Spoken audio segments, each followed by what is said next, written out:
My only question is to everybody is when does it end? And I don't know the answer to that right now. I thought it would slow down by today. It's been much worse today, even more so than yesterday. I think the shock of it yesterday, people kept quiet, and not a lot of people, but some. Today, more speaking. So I would say it's overwhelming, but it's fully expected and understandable. I heard some rumblings today, and this is probably just talk, but can Florida State take any type of action toward this? Not that's necessarily going to correct a playoff that's going to happen in less than a month, but any type of legal action, any action toward the ACC, anything like that. Yeah. So what I will say is there's too many legislators for the state of Florida. We've got one of the senators, we've got the governor, all speaking out on the matter. They've all made it public. They've written the college football committee letters. There's also some set of lawyers. I don't know if Florida State's involved in this or not, or if it's just Florida State or the lawyers in the state of Florida that want to sue in some format the college football committee because they believe there was coercion going on in the background. That the college football committee was talking to the SEC was talking to ESPN was talking back to the committee, and they had to get an SEC team in regardless. Now, look, I don't know if that's true. I think it would be extremely egregious if it was, but what I do know is true, and I hate that I even put this out there, but I did because I felt this way back when Michael Alford and Florida State did this. Now, I loved the fact that Florida State came out and said, look, the ACC is not going to be able to keep us in, the corrective payment that this university deserves based on all of the universities in the SEC and the Big Ten that due to the, the grant of rights and the TV deals and all of that. And I did say it. I said it back then. The only thing that could reflect bad on this is that if Florida State goes and wins all 13 games and somehow gets left out of the college football playoffs, I can't see them doing that to the kids based off of some adults making adult decisions. But I'm going to be honest. Paul Feinbaum came out and said it. He said, look, everybody in college football or in college athletics don't like Florida State right now. You may tell you why they don't like Florida State? Because they stepped out of line. And they said in public that they were going to leave the ACC because they were too good for the ACC. None of us said we were too good for the ACC. We said that the ACC couldn't pay us what we deserve. There's a difference. The ACC can either be good enough as far as the pay goes, or they can't. That has nothing to do with us. It has nothing to do with it's. I'm sorry, we know our worth. Forgive us. I mean, if you're doing a job and you're making $12 an hour doing it, but another company comes to you and says, hey, we'll pay you 50 times that to do the same exact job. Are you going to stick around or are you going to go take 50 times the money? It's simple math. It's not hard to figure out. This is about numbers. It's business. It has nothing to do with about stepping out of line. This is just the key marker of this university wants to compete for national titles in every sport. And the best way to do so is to receive the type of money that these other premier universities are receiving and will be receiving. And I'm sorry that we think that that's fair, but me, truthfully, I think, because I keep telling everybody this, the narrative of Florida State being left out of the college football playoff way before Jordan got hurt, ESPN started that weeks and weeks before. There's multiple videos that I've put up, multiple videos that are all over Twitter that show where they were at college game day. I forget which game day it was, but it was weeks before Jordan got hurt, and they were already talking about saying that Florida State was debatable in the top four, and that they could see where if Alabama does win the SEC championship, that they would go in over them, and then they would have to put Texas in also. And they did that live at college game day. They picked it. And I'm sorry, but that's when I came out with my video about a week after that said ESPN wants Florida State out. And there was quite a few people that came against me, even other podcasters, Florida State-wise, that said Florida State wants us there. We're they own the ACC. We're going to make them money, blah, blah, blah, blah, blah. And no, I didn't want to be right about that. I really didn't. I did not want to be right about ESPN in coercion with the college football playoff committee and the whole TV rights deal. Look, I don't want to go too far on anyone else's show, so I'll hold back. If y'all want my true or just raw opinion, you have to go back to the last episode that I just posted, which was last night, and do not watch it around kids unless you don't mind your kids hearing explicit conversation and very, very bad words, because I didn't hold back at all. I completely went into the depths of every bit of it. So it is what it is. But I like James's take, because him being a former player at Florida State, because I'm going to tell everybody this, I'm going to back the players no matter what they want to do. If they want to play, I'll be there and root for them. If they want to go accept all of the annies and all this, and this will never happen because of the money involved, but if they did it wouldn't bother me. If they go accept all of it, they're all suited up. Georgia and Florida State both suited up. Mike Norvell and Kirby Smart meet at midfield, shake hands. As soon as their hands touch, both teams take a knee and flip a bird to the cameras and walk off and don't play the game. Wouldn't bother me none.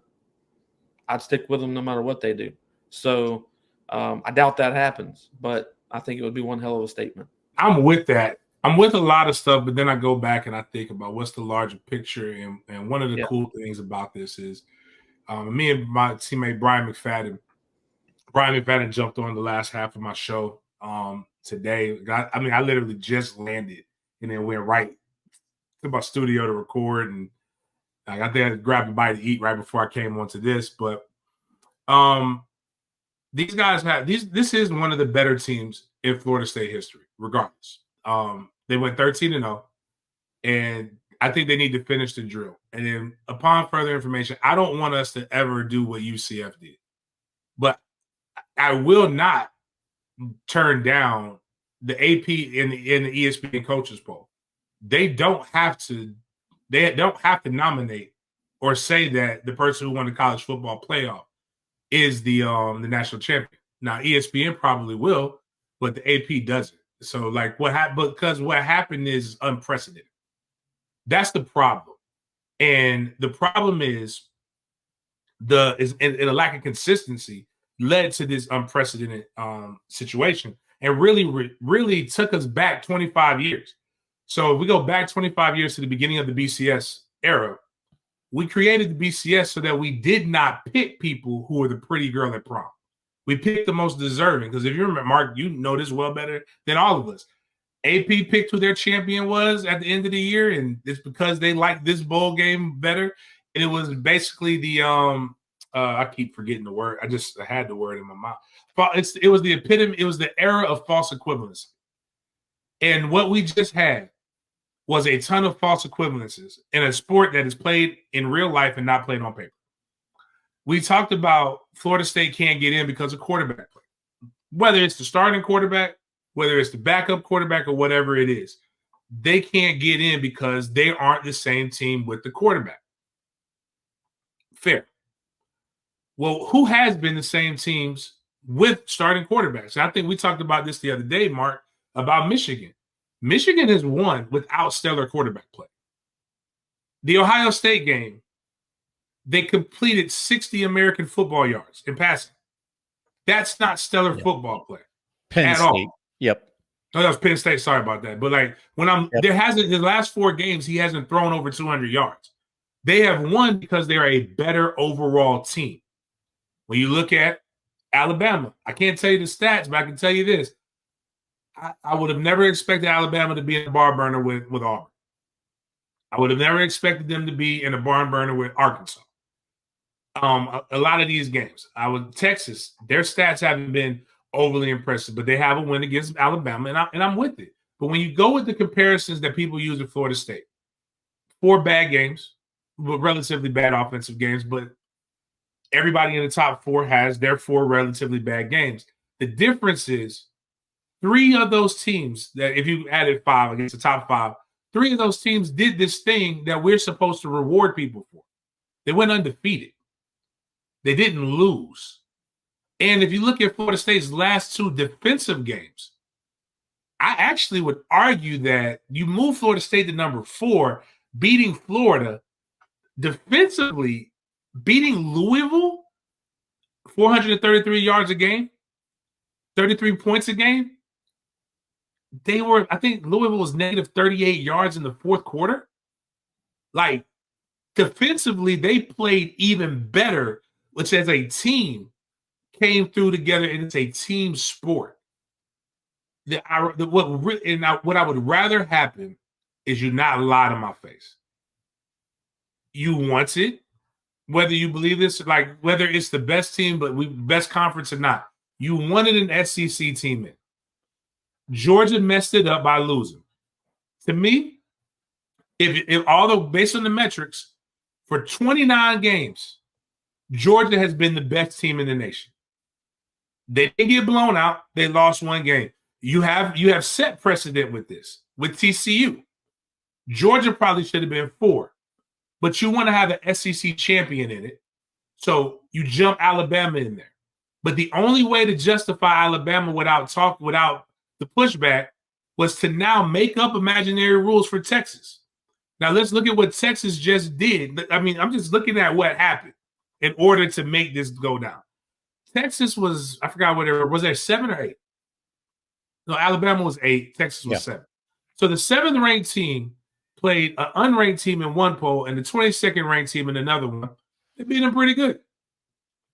That's what happened on Saturday. Now, the 4th ranked team played the 15th ranked team, held them to, with all of the things going, did what they need to do. A higher ranked team beat them convincingly. No offensive touchdown scored by the other team. And the first time something has ever happened, a 4th ranked team went backwards for beating a higher ranked team. But the only way you could justify Alabama getting in for beating the number 1 ranked team in the nation was by putting the team in who beat Alabama. And if that's what happened, just say that's what happened. Let's not lie and make up a whole bunch of other different things to try to make it justifiable. If you had the balls to do it, have the balls to stand on it. But you know it's BS. And that's the problem. And so what it makes me feel like I have less faith in the 12-game format now. Because what we need to change it to is it's a college football invitation. It's not about because football is about winning. I can't control. The beautiful thing is why Michigan and App State. We believe Michigan's going to blow out App State, but you got to play the game. It's why before this game, Oregon, all the pundits said Oregon would beat Michigan, would beat Washington the second time. 9.5-point favorite, but you got to play the game. Except for when it's this, except for the team that you chose to not have in. Now, I also blame Boo Corduroy, whatever the hell his name is, and the other 4 people. This is why Florida State fans want out of the ACC so bad. Nobody, I can't even think of Florida's. I remember Florida's president used to be Fuchs or something like that, Fuch.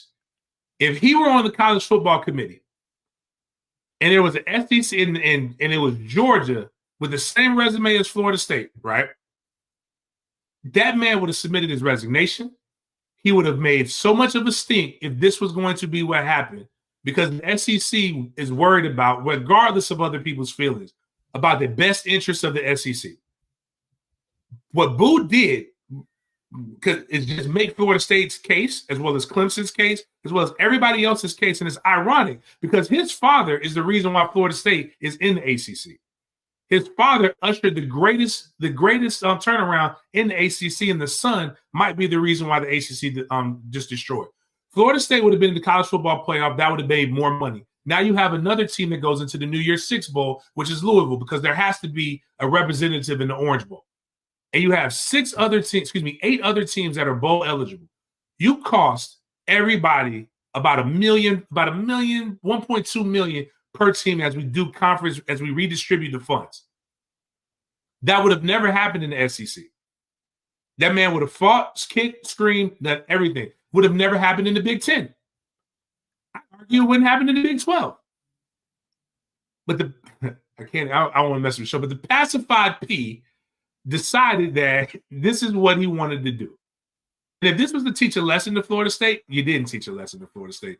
It's going to be louder now of why Florida State doesn't want to be in this, why they don't want to be around mediocrity and the acceptance of it. And the last thing I'll say is this. Perception is not reality. Perception is only reality to people who are losers. Reality is reality. And the reality of the situation is 13 games were picked. When the season started, FSU had a rival in Florida who was supposed to be being pretty decent in year 2 and the defending SEC East champs on their schedule with another rival in Clemson who had dominated the ACC with other teams that were supposed to be pretty good. Florida State went in there. They dominated the defending SEC East champs in a fashion that nobody else had been able to do. Other teams beat them, but nobody stopped their offense.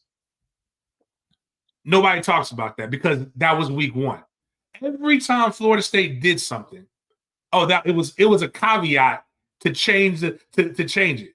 But yet, before last week, Alabama's best win was against LSU.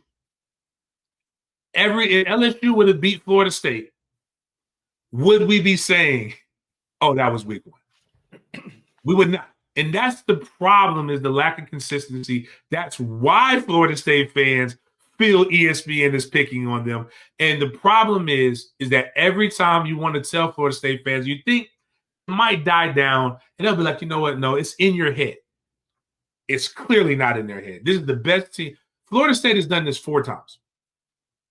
Nobody in their right mind would think the 4th best Florida State team of all time would not get an opportunity to fight for a national championship. And a 4th best Florida State team is undefeated. We're not talking about the 4th best team in NC State history, which might be 9-3. We're talking about a team that since 1980, we have all come to know to be one of the premier programs. Most of us who will be listening to this or have watched college football have known Florida State to be a dominant program way longer than what you have not known. And that's where it becomes the problem. You can't say that this is how we're going to pick the true national champion and then do this. You must call it an invitational, because that's what it is. No different than the Maui Invitational, no different than a lot of the other things, because you picked who you thought was pretty when this game is meant to be played in real life with quarterback play that outside of one team has been subpar at best. And even that guy, who I believe is good, has tried to lose 5 games. But I can't take anything away from him because he won. And winning is what's supposed to matter in football. So before we get back to Chris and bring in George here, if I was going to argue with any of that or play devil's advocate, it would be completely ingenuine. So I won't, because I would just be playing a role, because I believe in everything that both of you just said. Everything. I do want to underline a few things. First of all, yes, the invitational. I regret that I've stopped calling it an invitational for a long time, but when it was first rolled out, that was the term I gave it. Well, it's an invitational. You have to be invited. A real playoff is an objective system of criteria. They don't have a debate in the NFL. There's no debate. Boom, boom, boom, boom, boom. You go. You got the record. Oh, head to head, on down the line. Second point would be what you outlined, James, about the number 4 ranking and playing Texas playing Oklahoma State being 3 spots behind. Dead on right there. There are a lot of ways that this committee does and could manipulate rankings, but that's just inexcusable. There is no way to talk around that. I can talk around a lot of rankings, manipulations, and stuff. That can't be talked around in any way. None. I also believe that if Georgia was in place of Alabama with the same exact criteria, same resume, everything, that they would have done the same thing with Georgia that they did with Alabama. I think they just put Georgia 6, Florida State 5 to make it look good and say, well, we were considering Florida State. They were right there, all that. But if that would have been Georgia, they would have done exactly the same thing.